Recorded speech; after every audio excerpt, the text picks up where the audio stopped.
Hello and welcome to Kardec Radio Facebook page. I am starting an hour and 21 minutes later than normal. I figured I'd just still have this on because we had pretty bad computer problems and it's been solved, but so I figured I'd still do the Facebook Live and we'll see if who can watch us. So tonight is a very exciting program because we've been talking about our last Sunday's organization, and hopefully we will be back on time on next Sunday. Also, I can tell everybody on Wednesdays we will have on Spiritism and the Spirit World Around Us.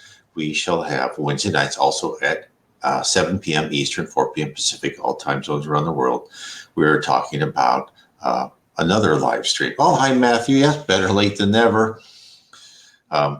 So tonight, again, we're on Kardec Radio. Kardec Radio Facebook page. I encourage everyone to download the Kardec Radio app on your Android or iPhone. I think it'd be very helpful for you. And I just wanted to again say that this is all brought to you about Spiritism, codified by Allan Kardec in the 1850s. And just to let you know, I am going to be talking about on Wednesday nights. I've been starting to talk about his book, Heaven and Hell, which is very interesting stories from actual spirits that they've talked to during their mediums meetings who've been, last Wednesday I talked about spirits that just left their body, and I will talk about more spirits as we go on from on our Wednesday meeting. So it's very interesting information. A lot of people haven't read Heaven and Hell. But tonight we are talking about reincarnation. And the interesting thing about reincarnation is I've been going through my book, The Case for Reincarnation. I'll put this book up here so you can see which one I'm talking about. And I've been going through a chapter. I've been kind of summarizing the chapters and letting you know what they are about. But as part of The Case for Reincarnation, I'm going through past lives of people. And a very interesting, which I think that is the past life of Camilo Branco. And I got this information from the book, and I recommend, this is really one of the most fantastic books I think anyone have seen, and that is by Yvonne Pereira, Memoirs of a Suicide. And she's the medium, and when Chico sacrificed books, there were spirits around her, right, channeling through, and he was writing, dictating what they were telling him. Yvonne Pereira did it differently. She was actually almost brought into this world, and she recorded what she saw. She recorded when she was talking to the spirit, and she started talking to the spirit Camilo Branco. And the funny thing is, she had organized, she just talked to him and she wrote down all these things, but she hadn't really organized a book. Now, I've talked about before Leon Denis, who has written a lot of good books. And I'll go through his books at one point in time, too. But Leon Denis had passed away. And it was I don't remember how long, 5 or 10 years after he passed away, he showed up in spirit with Yvonne Pereira and said, I will help you organize this book so you can write this book on Camilo Branco. And Camilo Branco was one heck of a person. And let me get to where.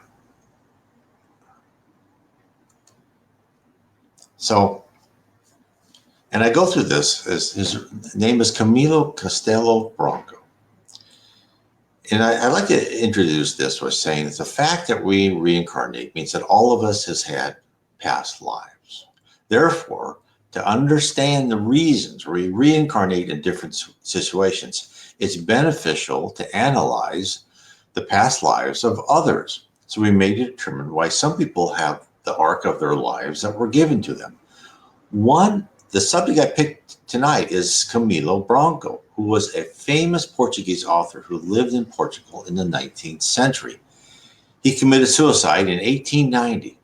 Communicating, as I said before, with Yvonne Pereira, Camilo told his story. And part of his narrative is the history of his past lives. Camilo was one of the hecklers as Jesus struggled by carrying the cross on the way to be crucified. So again, if you want to buy this book, you can either find it on Amazon, of course, look up Memoirs of a Suicide, Yvonne Piera, or you can click on Alan Kardec's picture on my my blog, nwspiritism.com. It's right here on my name. Click on that picture, take you to the EDI CEI bookstore, and you'll find books by Yvonne Piera. She had one other book she has that's been translated into English. I wish more of her books are translated in English. They're just fascinating. So let's go about Camilo Branco. Now, he wasn't just an ordinary suicide. He was a commanding figure in Portugal's literary scene in the 1800s. He was known as the Portuguese Balzac and was awarded the title of Viscount of Correia Botelho. He was in despair over his son's insanity and his own ailments, which would certainly lead to blindness, and he ended his life in the 1890s. Now, this is one thing I love to do. When I read these books and I see a name, I just start, okay, I go right to the internet and look and see what I can find about that person. So this is what was on the internet about Camilo Branco. This is what they said. They said Camilo produced over 260 works ranging from essays, plays, romantic fiction to nonfiction. His writing is considered original in that it combines the dramatic and sentimental parts of romanticism with highly personal combination of sarcasm, bitterness, and dark humor, which I saw all in this book. You can see. He is also celebrated for peculiar, okay, pronounce that because I'm starting later, and wit and anecdotal character, as well as his turbulent and ultimately tragic life. So ordinarily, this is where the story would end. Camilo would live in our memories only for as long as his books didn't naturally deteriorate, or if the internet failed to archive his life, but in some remote corner, right, where only the most dedicated researcher would discover any mention of him. However, Camilo inspired the medium Yvonne Piera to write about his life after physical death. In his afterlife biography in the book, Memoirs of a Suicide, we are taking from the moment Camilo kills himself to years later when he is preparing to re-enter our physical world. To subject himself to the required trials, to pay for his wrongs, and to learn the lessons so he may improve his immortal spirit. And the first paragraph of the book takes you to the place reserved for suicides. This is what it says.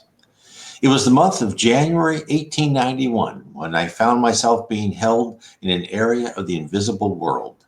Its desolate landscape was comprised of deep valleys that were continuously enveloped in shadowy darkness.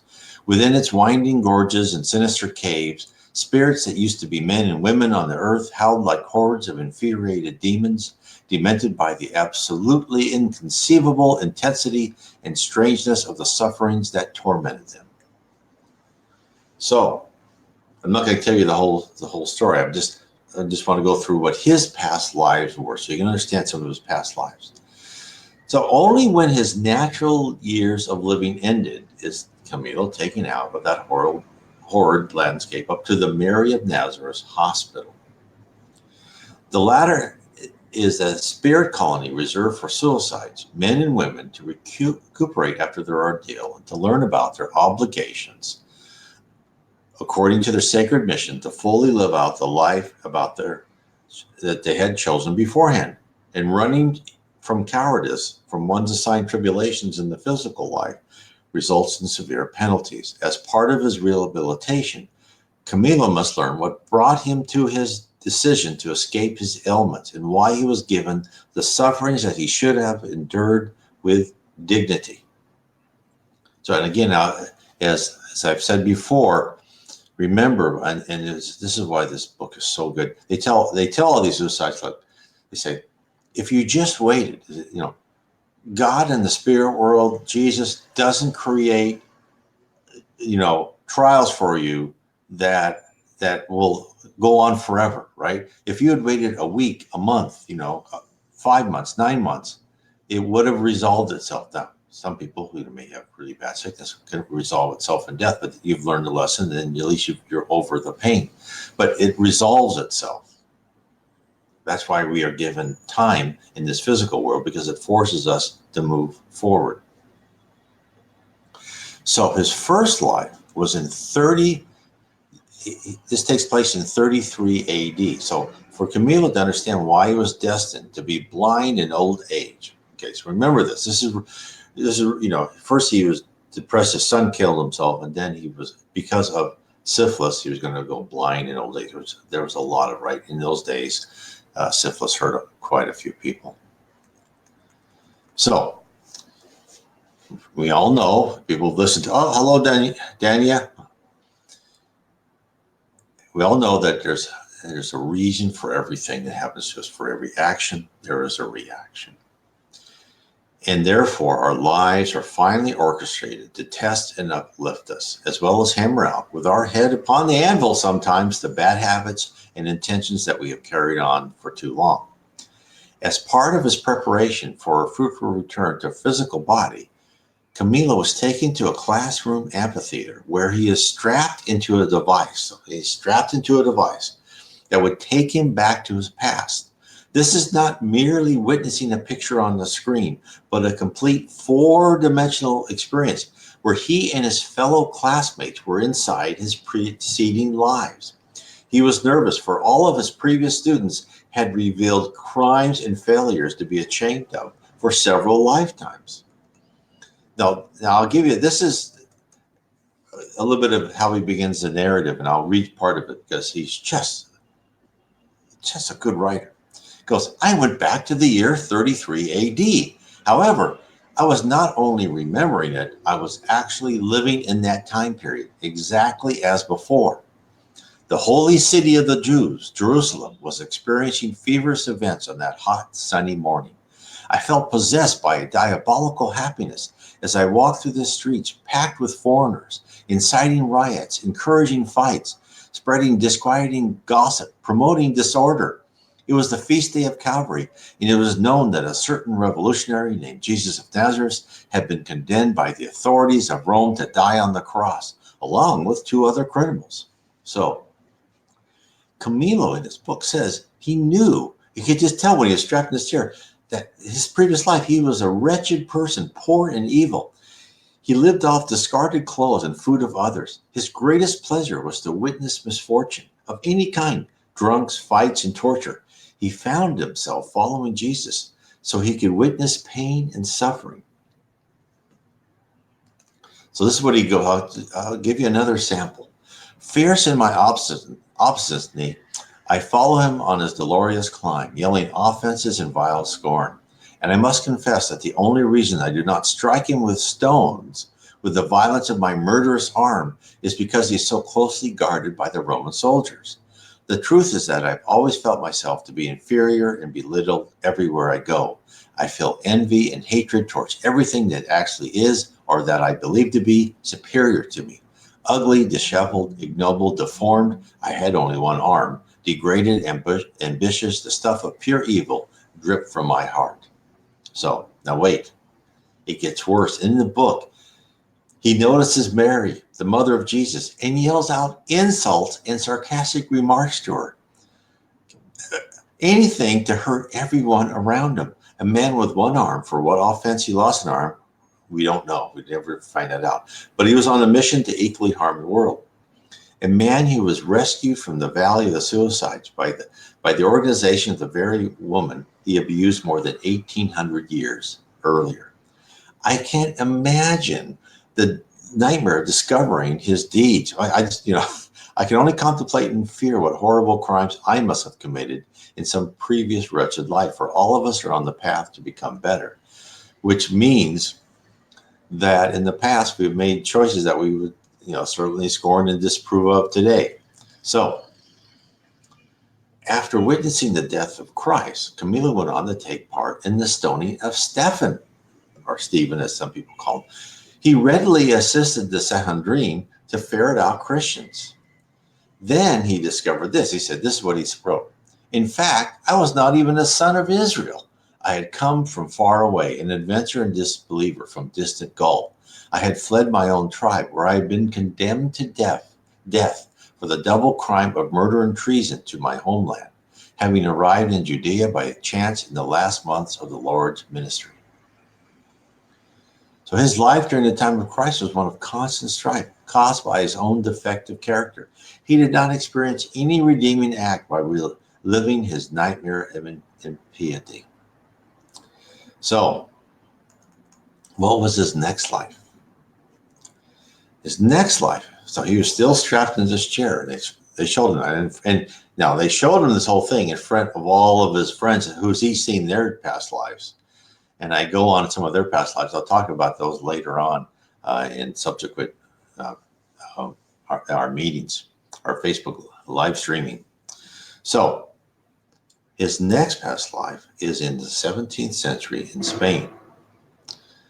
So he kind of experienced life after life, centuries of trials.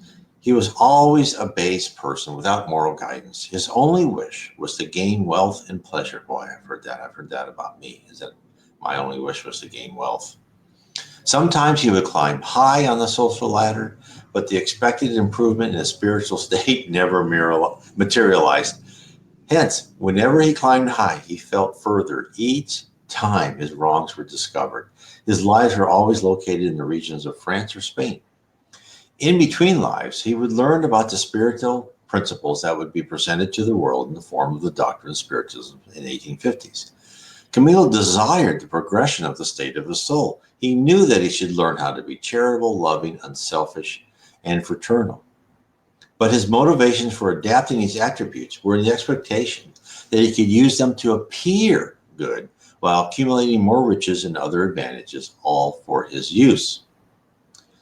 So finally, in the 17th century, still stuck in his chair, he found himself in a confused state in a dark dungeon. And slowly the fog lifted and his life became apparent. This is what he said about this life. I was born into an old family of bankrupt nobles who at the time were besieged by insurmountable adversities such as political and religious rivalries, as well as disagreements with the crown. In my early youth, I was illiterate, fraught by hard toil in the fields. I tended sheep and tilled the soil like a wretched serf, dividing myself among multiple tasks under the severe eye of my father, a cruel provincial nobleman, whose unrestrained religious pride, inspired by the ideas of the Reformation, has disgraced him before the king. So, Camilo was born in Toledo, in Spain, in adverse conditions, but still with the prospects because of his noble birth. Camilo was once again provided a chance to rise above his past. Ambitious, even at his young age, Camilo was able to enlist the aid of the parish priest to educate him. As he grew older, he became fixated on the idea of marriage and surveyed the woman in his circle of acquaintances. He focused on his mother's niece. This is what he said about her. Her name was Maria Magna. She was slender and beautiful and had black, fragrant, waist-length braided hair, along with languid and seductive eyes. Like me, she was the daughter of bankrupt nobles, but thanks to her parents' thoughtfulness, she had the advantage of having acquired a good domestic and social education. So what happened, though, is a more prosperous rival appeared. Camilo was left alone and bitter. As his past character would react, so would his present. In the deepest part of his mind, he thirsted for revenge. He showed no hint of understanding that Maria may have loved another, or that the wishes of her parents influenced her decision. Just a primitive urge to strike back at the cause of his pain. Hence, he swore eternal revenge against his love, Maria, and her new husband, Jacinto de Ornelas. So from then on, he eliminated the thought of marriage from his mind and concentrated his immense energy on the means to better his station. He thus pursued a social plateau where he could enjoy power over the objects of his scorn, supremacy enough to humiliate and destroy the unsuspecting couple. Now, the spirit world attempted to guide Camilo back onto the path of self-improvement. This is what he said. Now, this is something we all need to hear this, because he was, after being scorned, his whole plan was to get revenge, right? But this is how the spirit was trying to tell him not to do this. This is what he wrote. I dreamed night after night that my old father, as well as other deceased friends, had returned from the grave to advise me to give up on my plans for the future. Instead, I should marry one of my childhood friends, a decision that would be the surest path to peace of mind and true happiness. So, right there, the spirit world does not want us to fail. We are watched with the loving kindness of a true mother and father. Their affection rains down upon us. This is why we have a conscience, right? Although we temporarily lose the conscious recollection of our memories from past lives when we are reborn, we retain two vital signal posts, right? The first is our conscience, our accumulated moral learning from all of our past lives, which serves to govern us in our daily decisions. When we reflect on an action, our conscience provides us feedback. We must listen to that advice and heed it for within us, for we have centuries of stored wisdom. Our instincts are the second guide rail that have been betrothed to us in our current life. Multiple life experiences and countless sets of circumstances have toned our instincts, whereby we are given the gift to recognize the potentially adverse or positive significance of any situation. The death of his father allowed Camilo to discover his road to revenge. He joined, so instead of listening to his dreams, he kept on his, completely ridiculous, as I've talked before. You let this, if someone's wronged you, you let the spirit world take care of that, right? They know better how to help that person ascend and learn that lesson, not you. But he went on that road. He joined the Society of Jesus, which was, as we all know, is the which is part of the Jesuits, which spearheads the infamous Spanish Inquisition, right? So he ignored, and when the Society of Jesus, he received a sterling education. He ignored the people of truly dedicated servants of Jesus within the ranks, and he sought out who could help him in the organization. That's where he found the Jesuits in the Spanish Inquisition. And they welcomed young lieutenants who did not hesitate to arrest innocents, partake in slander, torture victims when ordered. He describes his fanaticism. And unfortunately, let me describe this, and I'll tell you my own thoughts about this. I would have turned in my own father. Such was the madness that took hold of me.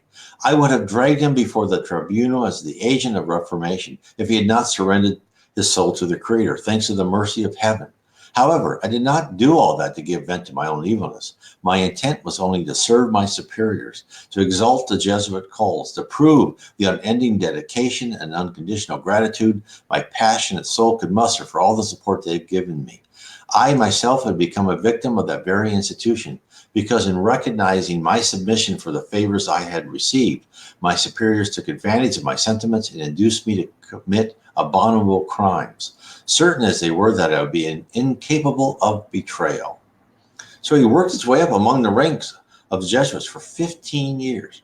Now, when you read that, when they said, he would do anything for him, he'd do anything, so he could better himself.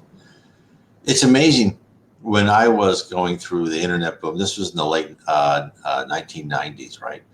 And I was in consulting for companies, and that's when the realization finally hit me that I didn't want to be in management anymore, because I became a consultant, and I even saw it worse, is that people, again, they probably sell their own mother to get their stock to go up an extra dollar. It was amazing what greed did to you. They would do anything to become rich, and it just affected me in such a strange way that I just felt horrible, and just seeing this fraud amongst these supposed to be well-known financial analysts, and they were just hyping garbage along with everybody else. I remember I was at this is back in the late 1900s and 1990s, and I was at this meeting, and I was consulting with this company, and they were saying, they were advertising this vaporware. Now, vaporware is when software that you just talk about, but it's not really there. And I said, how can they do that? They haven't even done it. That's not even finished yet.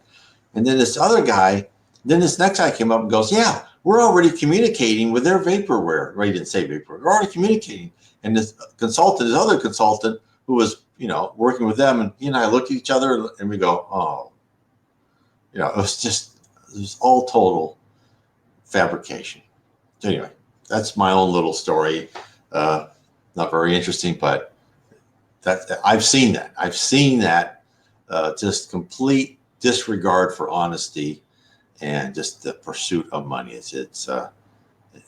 Believe me, it's not worth it. So let's go back to Camilo. He's much more interesting than my stories. So he worked his way up among the ranks of the Jesuits for 15 years until one day he discovered that the husband of his love, Maria, had returned from duty in Holland. Her husband's name was Jacinto, and Jacinto arrived back in Spain with great honors, and Camilo sent his spies to watch every movement of the couple. Maria and Jacinto had a good marriage with children. They were very much in love, and Maria was known for her impeccable virtues. Trying to worm his way into a renewal of passion with Maria, he met her at the church he visited every week. Then he started to frequent her house. He praised, flattered, and implored her for affection. She resisted at every turn. Even her husband noticed his intention. But against a member of the dreaded Spanish Inquisition, he was powerless to stop Camilo's advances. Besides, Jacinto knew his leanings towards the Reformation he witnessed in Holland could be a lever to destroy his life and forever affect the lives of his children. Jacinto prepared to leave Madrid for safety, but Camilo found out and turned Jacinto over to the authorities on suspicion of being a Huguenot, which is a member of the French Protestant Reformed Church. Camilo successfully fabricated evidence to convict Jacinto and requested that Jacinto be handed over to him. Jacinto's tortures by Camilo are recorded thusly. I mean, read what he said. I had his fingernails and his teeth yanked out, his fingers and wrists disjointed, the soles of his feet slowly, patiently burned with red-hot blades.